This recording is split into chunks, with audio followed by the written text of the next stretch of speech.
Kim Jong-un devant la Belle au bois dormant, personne ne s'y attendait, mais la Russie l'a fait.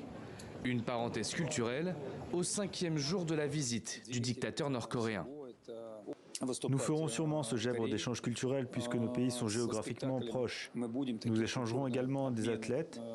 J'espère que les enfants de Corée du Nord participeront aux Jeux sportifs d'hiver pour enfants à Primori.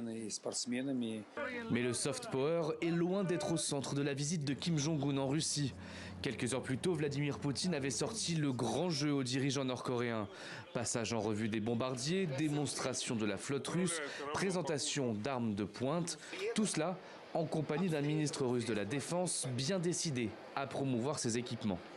Ça peut voler de Moscou jusqu'au Japon, puis revenir.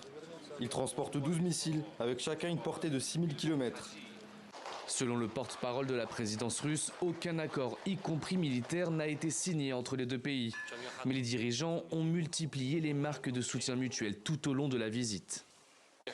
Aujourd'hui encore, nous nous efforçons de renforcer les liens de camaraderie et de bon voisinage en agissant pour la paix, la stabilité et la prospérité dans notre région commune.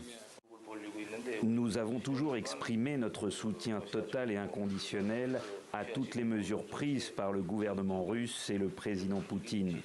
Et je profite une fois de plus de cette occasion pour affirmer que nous serons toujours aux côtés de la Russie, en première ligne de la lutte pour l'indépendance contre l'impérialisme. De là à fournir la Russie en armes pour son invasion de l'Ukraine en échange d'une aide dans ses programmes nucléaires et de missiles, un soupçon des Occidentaux que Vladimir Poutine dément.